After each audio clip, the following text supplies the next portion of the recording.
Om Sam Saraswati Namaha. Namaste. Namaste, everyone. On the bottom of page 46, we're going to continue our discussion. Intention and motivation ask, why are we doing this? Why are we chanting these mantras? Are we professionals who, for a fee, will propitiate the gods so that our benefactors will not receive the fruit of their karma? In the Chandi pot, Brahma, Vashishta, and Vishwamitra joined others in cursing the recitation of the Chandi performed with selfish motivation. They said that the Chandi pot is a very pure and powerful tool of personal growth and transformation. It is a path to self-realization. Whoever will recite the Chandi pot for selfish motivation will have abused their tool, and the tool will no longer work for them. Without the tools, the curse is equivalent to a lifetime without God. If we abuse our tools, they won't work. If we think that by our recitation and our prayer, we will change the karma of others, then how will we change our own? If we make a business of our spirituality, then how will we seek salvation? So intention and motivation set the stage for the actions we are to perform. They are most important. And on page 47, next comes sincerity and attention. The sincerity of our devotion is what determines its intensity. Intensity is the measurement of the sincerity of devotion. We pay attention in direct relation to the amount of devotion we feel and feel to express. Sometimes we feel devotion but cannot express it. Sometimes we want to express devotion that we do not feel. Other times it comes from the heart and is expressed in the most pure means according to the capacity of the individual. Sadhana teaches us to express that feeling in a regular program of spiritual discipline. After practice, when we sit to create the expression, we automatically feel the sincerity. Bhava means feeling, emotion, and intensity of reality. How intensely do we feel it? How real is it to us when we are doing it? Is this our reality? Or is it merely a passing thought? Bhava allows us to grok the feeling, to intuit the feeling, to unite with the feeling, to be at oneness with the feeling, and to attune to the feeling until it is ours. Understanding means we understand what we are saying. It is not just on a verbal level, but we know verbally and non-verbally. It means something to us. In fact, it means a lot to us. And not just to us, but anyone who hears what we are saying will also be able to understand, at least on some level, the meaning of our prayer. They will know that we are praying and may feel moved to pray themselves. They will become inspired to enter our prayer, and there is a transference of energy which invites them into the mystery of worship.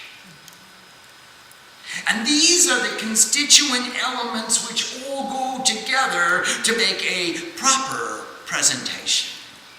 Because proper is in her eyes, not in anyone else's. These are the major fallacies which we must understand and overcome. Instead of arguing over how it is being said, seekers should be contemplating what is being said. This has become so much misunderstood that some people may say, if you don't do it right, it is worse than not doing it at all.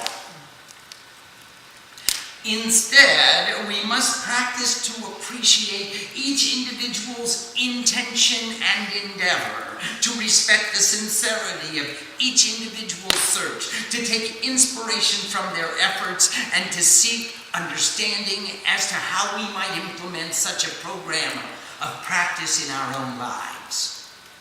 This is the Dharma of the present age, the highest ideal of perfection. And how did we move so far from these ideals is itself quite exemplary. It was the curse of Gautam Muni which made us stray. Gautam Muni and the curse of the Brahmins. There was a time when there was a drought throughout India and everyone was wanting for water. So Gautam Muni and Ahalya, his wife, went to the summit of the Brahmagiri mountain to perform tapasya. They did penance for Varuna on the top of that mountain. After several years of tapasya, Varuna came and said, I'm going to give you a blessing. I will give you a cave from which will flow a constant source of water. And this supply of water will be eternal and will give nourishment to the entire population. And that's just what happened. Varuna gave his blessing, and Gautam and Ahalya dug a cavern into the mountain, and the water gushed out, and it never went dry. Gautam and Ahalya were worshipping the Divine Mother in the form of Gayatri Devi. And they never experienced any lack. Some of the Brahmins began to think, our children are crying for want of food. Our crops are withering for want of water. Our cattle are wasting for want of sustenance. Our lives are ruined for want of blessings. Gautam and Ahalya are worshipping with such devotion and they never have any lack. Let's go take refuge with them. And that is what they did. They packed up all their belongings and their families and went to where Gautam and Ahalya were performing constant worship. When Rishi Gautam saw the Brahmin families coming, he made them welcome with respect. He prayed to the goddess Gayatri, whereupon he found all the necessary means with which to welcome his guests. He gave them seats upon which to sit, and then he washed their feet and gave them new clothes, fed them wonderful food, and when they were all comfortably composed, he gave them articles for worship and asked them all to worship the Divine Mother together. As many people as came, Gautam and Ahalya welcomed them in this way, and soon people for hundreds of miles around were worshiping the Supreme Goddess throughout the day and night. And all the citizens were so happy to have water, and they were saved from the drought. Everyone was singing the praise of Gautam and Ahalya. Even the gods in heaven were joyous upon watching their activities. Some of the Brahmins began to think, we are Brahmins, and we are performing constant worship. Why is everyone singing the praise of Gautam and Ahalya? They should be acknowledging the contributions of the Brahmins. If it were not for the teachers, what would the students learn? And what could they be practicing? And silently, the corrupted thinking of egotistical attachment took over their being.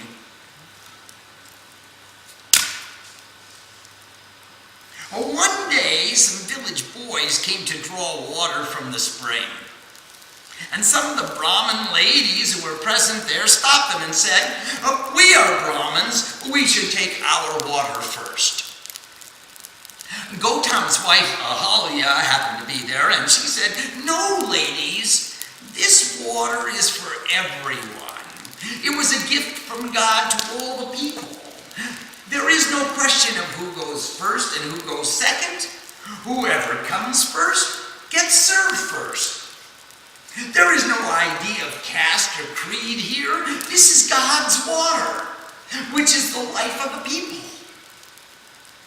The Brahmin women answered, "What is this? Ahalya has become so proud because of her tapasya. She and her husband brought the water, and now they are giving lectures to us. We're Brahmin women, and she is telling us who should go first and who should go after. She thinks it's her water, and she is the only one who has authority."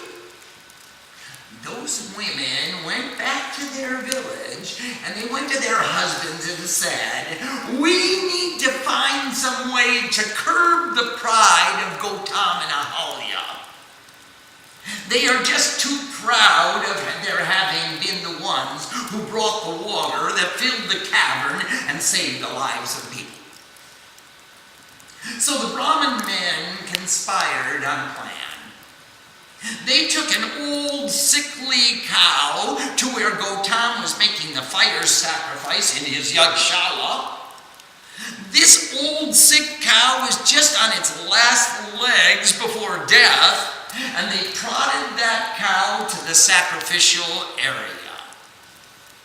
And then they pushed the cow inside.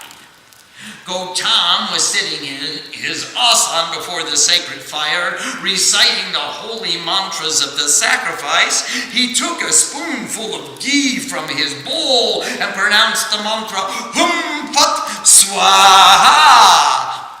Putting the ghee into the fire, he caused that fire to shoot up into the air, and just then, the cow fell over and died. And all the Brahmins assembled there said, "Oh my God, Rishi Gautam killed that cow with his mantra. What kind of rishi is he to kill a cow? This is a terrible thing. He has sinned. He has killed the cow. It is gohatya, the sin of killing a cow." Gautam became silent and went into deep meditation. "You will have to perform great penance in order to repent for this sin," they said. "You will not be accepted among the society of Brahmins until your penance is complete." Gautam asked, "What penance do you think is appropriate to become free from my sins? What would you have me perform?" And the Brahmins replied, "You will have to make the waters of this cave flow all the way down to us in the cities below, so we will not have to climb up the mountain to fetch the water.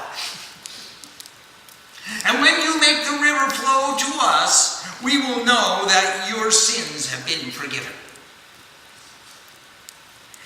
So Gautam and Ahalya began to propitiate Lord Shiva in an even greater vow of penance. They performed tapasya for 12 years, whereupon Shiva came to them and said, "I am very pleased with your sincerity, and I am giving you the boon of your desire.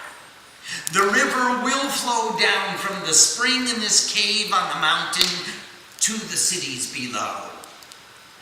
She will become a mighty river, and she will travel across the breadth of India and nourish all of mankind. Because your tapasya brought her, she will be known as Gautami or Godavari, to immortalize your penance." And then Shiva said to Gautam, "You were not guilty of killing the cow. It was the jealousy of the Brahmins which made them conspire against you. They schemed and they conspired to push that old sickly cow into the sacrificial area to die where you were worshiping. You were not guilty." And then Gautam became very angry with those Brahmins. He took some water from the Godavari river in his hand, and he pronounced a curse on them. He said, I curse you, Brahmins, because you have done such a terrible act. Vedamatari Gayatram Tadyanam Tanganorjape Bhavatanu Mukhayugam Sarvada Brahmanatma Vedevi Dokta Yageshu Suvadasu Tapevacha Bhavatanu Mukhayugam Sarvada Brahmanatma Shive Shivasya Manprecha Shiva Shastre Tapevacha Bhavatanu Mukhayugam Sarvada Brahmanatma Mula Prakritya Sri Devyas Tadyane Tat Katasucha Bhavatanu Mukhayugam Sarvada Brahmanatma Devi Mantre Tata Devya Sane Nushtanam Kamabi Bhavatanu Mukhayugam Sarvada Brahmanatma Devi Utsava Didyadakshyaya Devi Namanu Kirtade Bhavatanu Mukhayugam Sarvada Brahmanatma Devi Bhaktasya Sanidye Devi Bhaktarchane Tada Bhavatanu Mukhayugam Sarvada Brahmanatma Shivotsava Didakshaya Shiva Bhaktyasya Pujane Bhavatanu Mukhayugam Sarvada Brahmanatma Rudrakshe Bilvapatecha Tata Sude Chapasmani Bhavatanu Mukhayugam Sarvada Brahmanatma Srotasmachata Kachare Gyanamarti Tatevacha Bhavatanu Mukhayugam Sarvada Brahmanatma Advaita Jnana Nishtaya Shantida Yantat Sadhakane Bhavatanu Mukhayugam Sarvada Brahmanatma Nityakarma Anushtane Yagni Hotradi Sadhane Bhavatanu Mukhayugam Sarvada Brahmanatma Swadhyayancha Nanai Cheva Tata Pravachane Picha Bhavatanu Mukhayugam Sarvada Brahmanatma Godanadishu Daneshu Piti Sradeshu Chevahi Bhavatanu Mukhayugam Sarvada Brahmanatma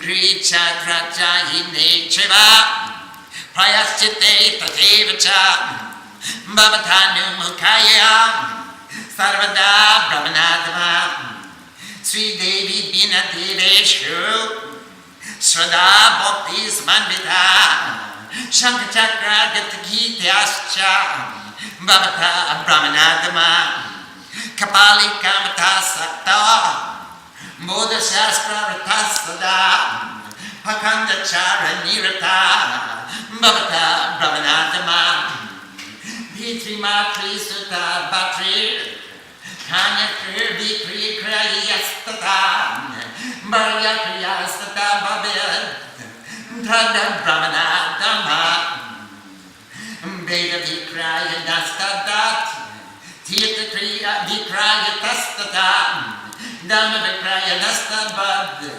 Bhavata Brahmanatma Pancharatre Kama Shastre Tata Kapali Kepate Bodhe Swadayugayam Bhavata Brahmanatma Matri Kanyagami Nischa Bhagini Kaminastata Parastri Lambakata Sabe Bhavata Brahmanatma Yushmakam Bangshajatascha Striyascha Purushastata Madatta Shapadadaste Bhavishyanti Bhavatsama Kimmaya Bhakunokyena Mula Prakristarishwari Gayatri Paramabhudyad Yushmasu Kalukopita Andakupa Dikundeshu Yushmatanya Syatsadastite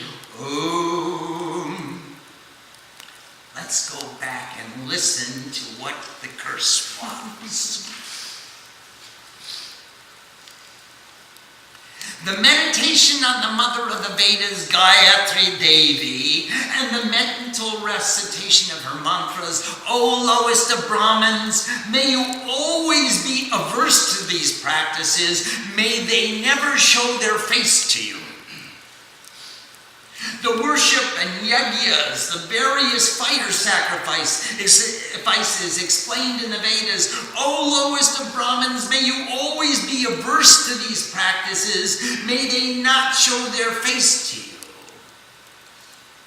The study of the scriptures of Shiva, the recitation of the mantras of Shiva, the contemplation of the names of Shiva. O lowest of Brahmins, may you always be averse to these practices. May they not show their face to you. The meditation on the stories about the primordial nature, Mula Prakriti, and all the respected gods. O lowest of Brahmins, may you always be averse to these practices. May they not show their face to you. The activities of purifying austerities with the mantras of the goddess in any place where the gods are worshipped. O lowest of Brahmins, may you always be averse to these practices. May they not show their face to you. Celebrating the various festivals of the goddess with skill and singing the names of the goddess. O lowest of Brahmins, may you always be averse to these practices. May they not show their face to you. So he's saying, hey, you guys are going to be bereft of sadhana. You won't have any spirituality. You won't want to do practices. You won't have any love for the names of Shiva. You won't feel inspired to continue your spiritual growth.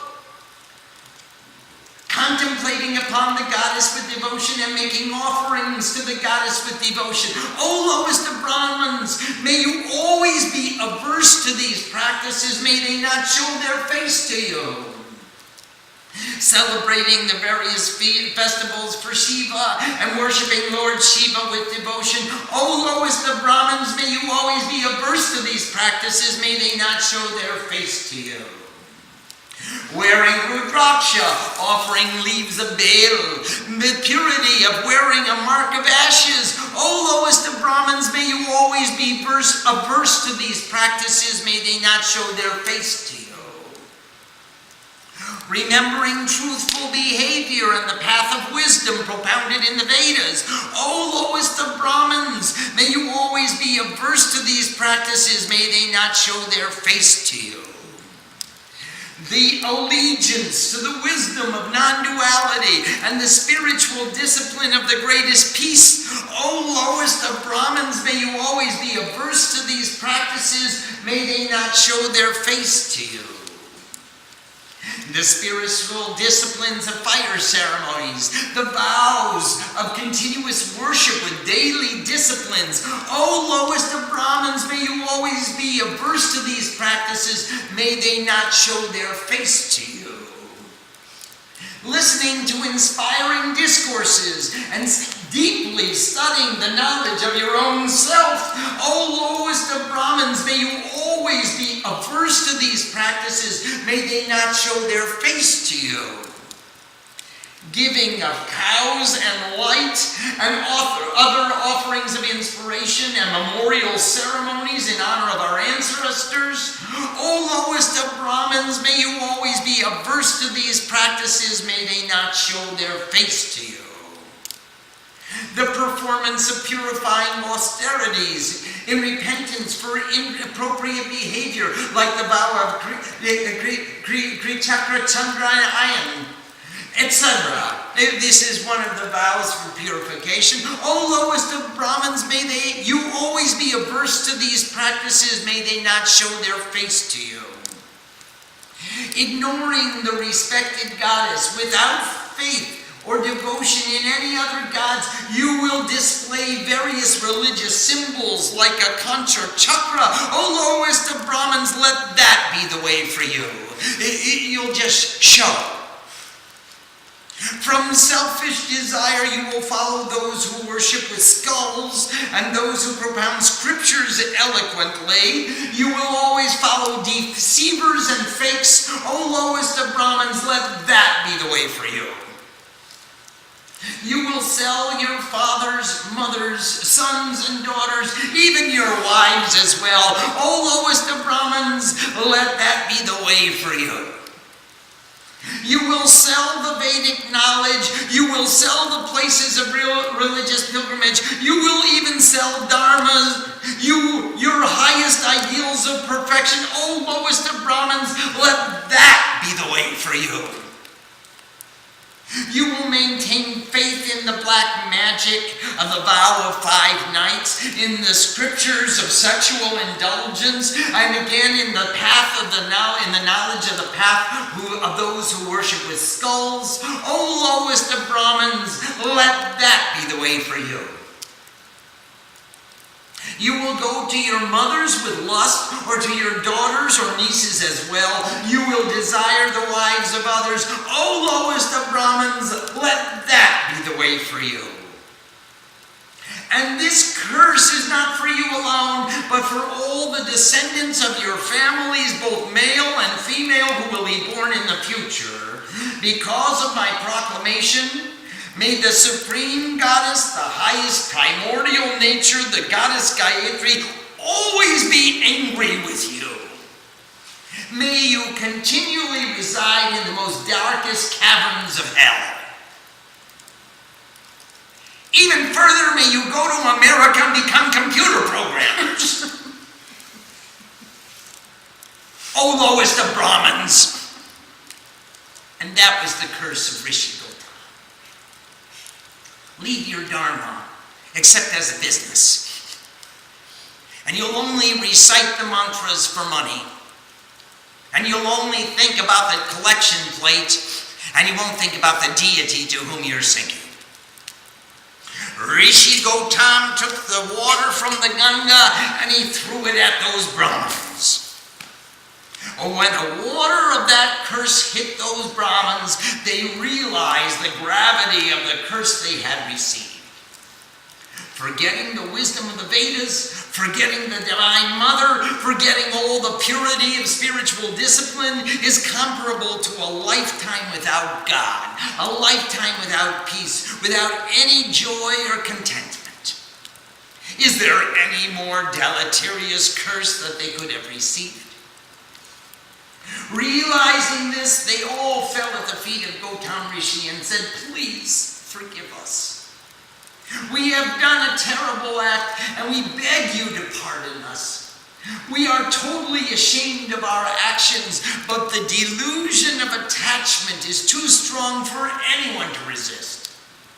God made a cure for every disease in existence except for foolishness.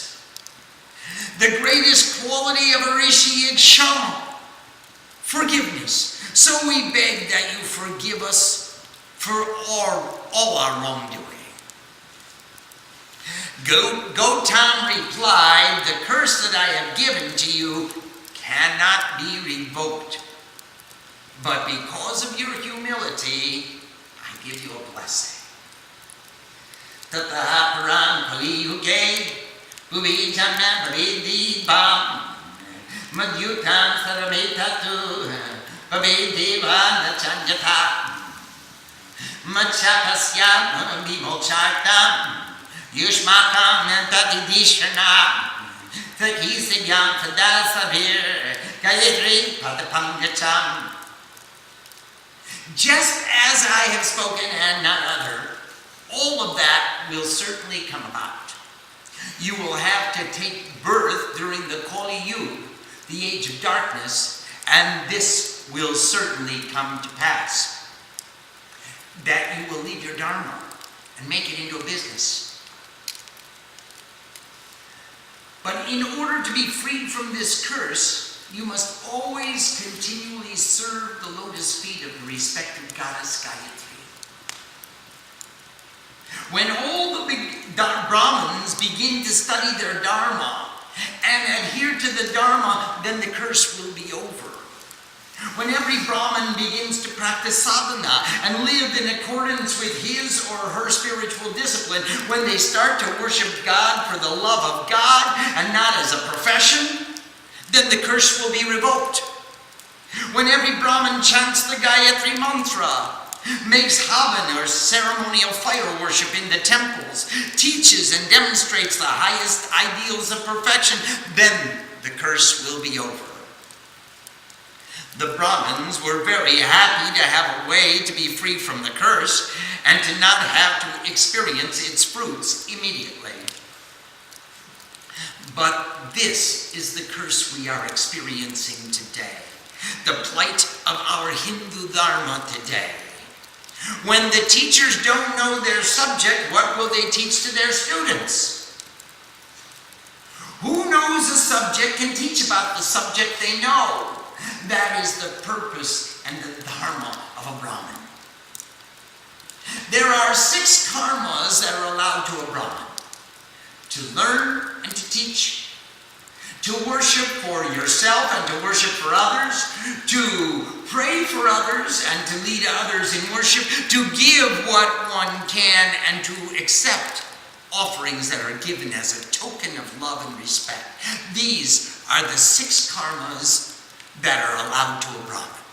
Learn and teach, worship for yourself and worship for others, to give what you can, and to accept that which is offered in love. These are the 6 karmas.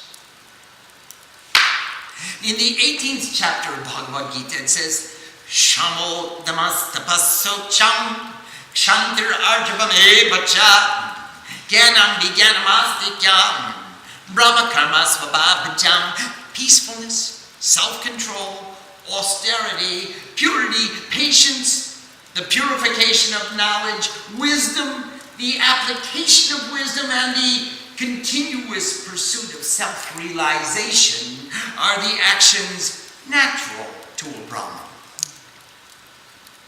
So our duty as members of the Sanatana Dharma is to wake up the Brahmins and request them all to please remember their Dharma, the highest ideals of perfection. Our duty is to request them to demonstrate for us the qualities of a Brahmin, so they will continue to inspire us to noble conduct. Our duty is to support them in their dharmic actions, but not in their laziness. To learn from them the good and useful, but to discriminate what knowledge will bring us peace and what knowledge will create greater strife and conflict.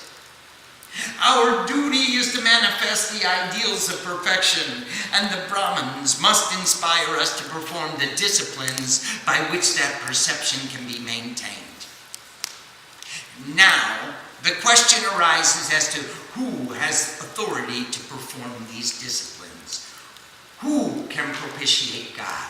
Who has real knowledge of prayer? And with whom can that knowledge be shared? Are there any restrictions on religious experience because of gender, caste, birth, or heritage? We have already seen that since Vedic times, both men and women have been honored for their understanding and attainments of wisdom, so gender is not an issue which reflects upon aptitude. The questions of birth, nationality, or heritage have been vividly explained in the story of Satyakam. Let's stop here and see if there are any questions before we proceed to the story of Satyakam. Swamiji, there's a question from Lakshmi from Pennsylvania. Yes, Lakshmi Ma. I'm a bit confused on how the story of Satyavrat ties in with the pronunciation topic. Can Swamiji please explain? Yes, Lakshmi Ma. Satyavrat was the prince who wandered in the forest and he heard the pig say, "I." And he started saying, I, until Saraswati came and said, "Aim." So that was the example that the Brahmin Gobil explained to Devadutt, that he didn't pronounce the mantra completely. It was aim, and he was saying I. So, but But still, because of his sincerity, because of his devotion, Saraswati came and gave him the right information and gave him her darshan and gave him the boon that he was seeking. And that's how the story of Satyabrat is so important to us who are studying what is correct pronunciation. This man attained realization and freedom, and he got his kingdom back. He got fulfillment of all his desires, and he didn't even know the mantra. He got the mantra from the mouth of a wild animal who was being chased through the forest. And that was an example that the Brahmin explained to the person who was criticizing his pronunciation. And not only that, Gobil, the Brahmin, said, there are all throughout the scriptures, there are many such examples of people who were praying with sincerity, but their pronunciation was not correct. Just like Satyabrat, they received the fullest blessing. Question from Nanda from San Jose. Namaste, Nandama. Namaste, Swamiji. Here the stories show how devotion is so important in the mantra, for example, next time, became secondary. Then what is the benefit of chanting a proper mantra, like say the Navarna mantra, over chanting a phrase given by the guru, like next time? Nanda, if you could get such a result by chanting next time, just think what would happen if you were saying the mantra completely. Just the greater the devotion you have, each of us, the greater devotion we exhibit, we demonstrate that devotion by trying to the best of our capacity to assimilate the teachings of the Guru and practice them in our fullest capacity. So that's the typification, that's the example of our devotion. That demonstrates the sincerity of our devotion, that we're chanting it just the way the Guru taught us, as close as we can come. And she has a follow-up question. If devotion is all that counts, then why do we give importance to learning Sanskrit? Because, again, for the same reason, Nanda, if you are really devoted to God, then you want to learn to talk to her in her own language. So then it becomes, Sanskrit is the language of the gods. It's the language of internal experience, intuitive experience. So Sanskrit gives us the capacity to communicate with those inner states of awareness. We can't even think of those states of awareness in other languages. There's no vocabulary for it. So in order to learn the vocabulary of Sanskrit, you must push yourselves. We must push ourselves into the experience. And that is why the study of Sanskrit becomes so important to us. It is such an important, loving, joyous tool for us to push ourselves towards the understanding. What is that word trying to say? A question from Rolf from Mountain View. Namaste, Rolf. Namaste, Sriman Swamiji. Why did Gautam Muni accept the Brahmins' demand to do penance for the killing of the cow? Did he believe them that he was responsible? No, he did not believe them that he was responsible. But he said, if the Brahmins said that I should do this, it must be important for me to do. And as it turned out, after 12 years of tapasya and in repentance, he got darshan from Lord Shiva. So the Brahmins were right. It was a good thing for him to do. But then he said, hey Brahmins, I was right in doing the repentance. I was doing tapasya of repentance. I'm going to curse you that you leave your dharma, you leave your pronunciation, you leave your studies, you leave all of these mantras, and you go into the temple, throw a few flowers, and put out the collection plate. And you can make this into your business, into your livelihood, instead of living dharma. Instead of living for dharma, you're going to use that dharma as a way of collecting for living your life. Question from Nanda again from San Jose. Namaste, Swamiji. We pour a few drops of water on the flower when we take a sankalpa. Now in these stories, the Munis sprinkle water when they give a curse. Is it because water has some special property for a sankalpa to come true? Can you please explain? Yes, water is essential for life.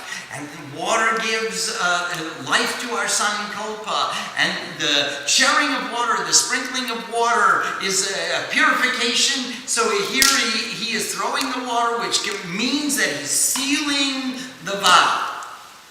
The sprinkling of the waters means that he's sealing the vow. It is a valid contract. So it means it's fine.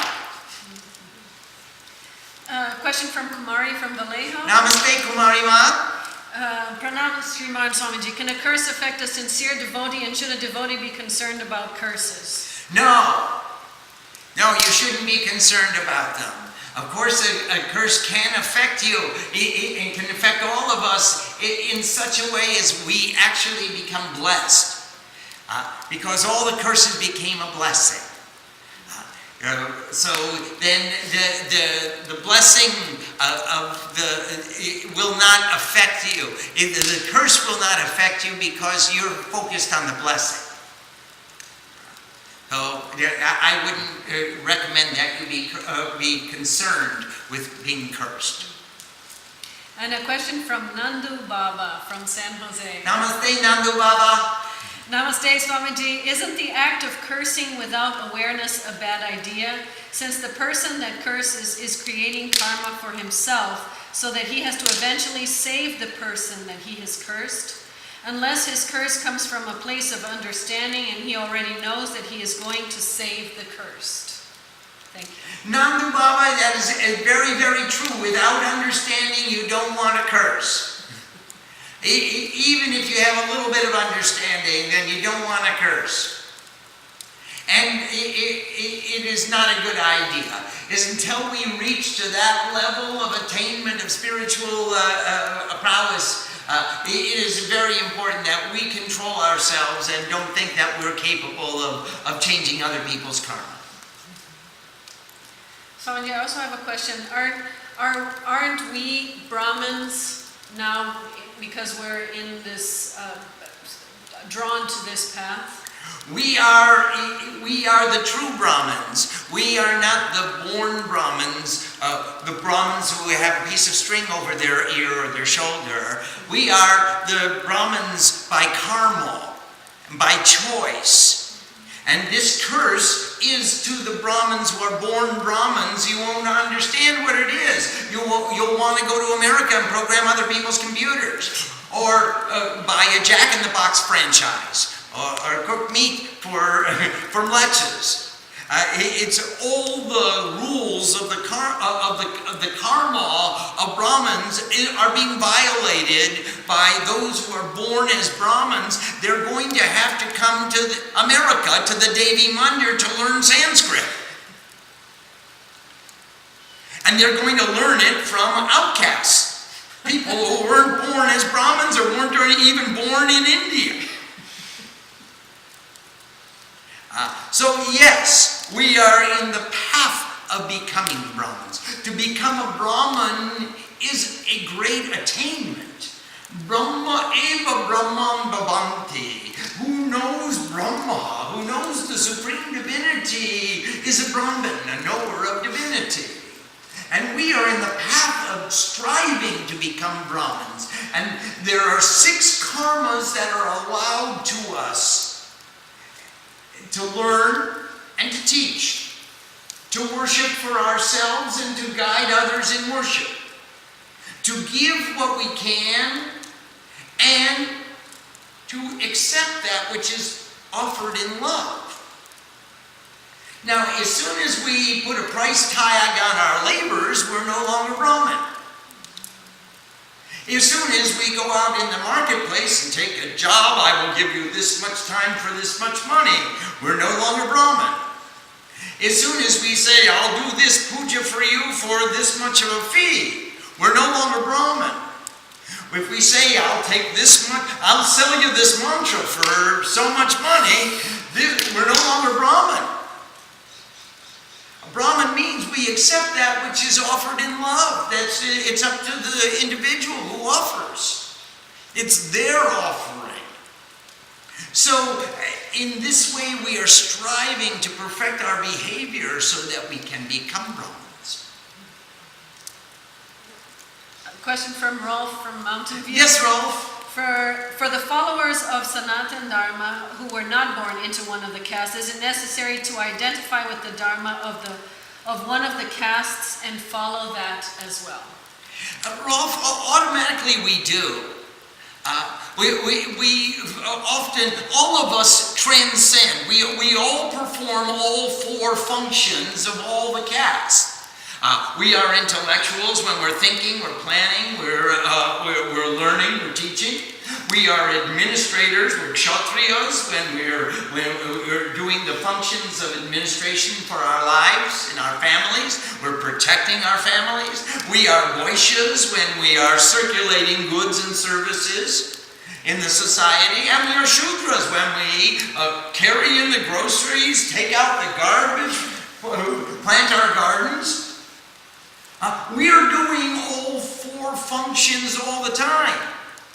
However, there is a preponderance of what is our aspiration. Where do we want to go in life, Ralph? And this is the question, this is the issue which really defines what is our position in life. Am I striving for the highest spiritual knowledge, or are we striving for material gain? Are we looking to pick a fight? Or are we looking to make peace? Are we taking all of our free time and spending it outside? Or are we spending it in our temples? These activities will define what is our aspiration, what is our swadharma, what caste, in a sense, do we have the greatest attraction to? If we spend most time with the life of the mind and the life of the soul, then we're Brahmins. But even though we work outside, we do all the other functions. All of us do everything all the time. A question from Kumari from Vallejo. Yes, Kumari, Ma? Should a devotee have the sanction from Guru to study Vedas, or can one pursue the study without initiation by the Guru? We can pursue study without initiation. All study with initiation is much more powerful and effective than study without initiation. Now, there are many, many levels of initiation. On one level, initiation means a blessing. So your guru gives you the blessing to go ahead and pursue that field of study. Another level, initiation means the giving of a certain branch of knowledge, an authority over that branch of knowledge. On another level, initiation means the complete transference of a certain form of energy contained in those mantras. So there are levels of initiation. The commencement of studies is a lower level of initiation than the authority to teach. Question from Wendy from New Jersey, somewhere on the beach in New Jersey. Namaste, Wendy Ma. Namaste, Sam. Namaste, Swamiji. If everyone is supposed to be permitted to pray and practice, how do we reconcile the patriarchal religions, particularly the Western religions, that exclude women from so many practices? We don't reconcile it with the Vedic tradition. The Vedic tradition was that everyone should learn. The patriarchal religions came about in a different tradition, in a different heritage, and it's not really fitting to us. It doesn't apply to us, Wendy, because we in our society, and I'm talking about the Devi Mandir family, we all want to learn. Regardless of gender, regardless of country of origin, regardless of the language that we speak, we all want to learn, we all want to practice ourselves. So I can't answer why it is like that in other traditions. I can tell you it's not like that in ours. Question from Parvati from Sacramento. Namaste, Parvati Ma. Namaste, Swamiji. If Gautam is concentrating on the blessing of the... if Gautam is concentrating on the blessing, why would he curse the Brahmins out of anger? He was angry with their inappropriate behavior. They falsely accused him and they compelled him to do the tapasya, and he said, you should pay for this devious act, and I'm going to give you the greatest curse that I can is that you're going to leave your dharma. So that's going to be your penalty that you'll have to pay. Now, you have a way to come back, and that is to remember your dharma again. Now, some of the Brahmins said, gee, let's remember right away. And they remembered immediately, and they went back to their Brahmin status immediately. And some of the Brahmins said, hey, it's kind of fun wandering in the world. I want to see more of it. And they stayed outside of their Brahmin characteristics. Question from Kumari from Vallejo. Can Swamiji comment on purification of knowledge mentioned on page 64, Bhagavad Gita, chapter 18 verse 42? Yes, all knowledge purifies us. All ignorance is darkness, and knowledge illuminates the light, and it gives us the purification. Now, the purification of this knowledge that we're asking for is that this knowledge illuminate us and give us a discrimination so that we can act in a proper way. We come closer to our goals. Om Sam Saraswati Namaha. Namaste.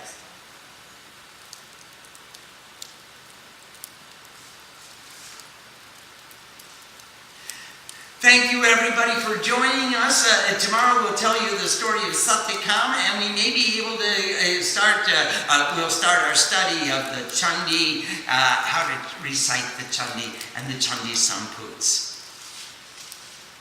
Thank you very much. Namaste.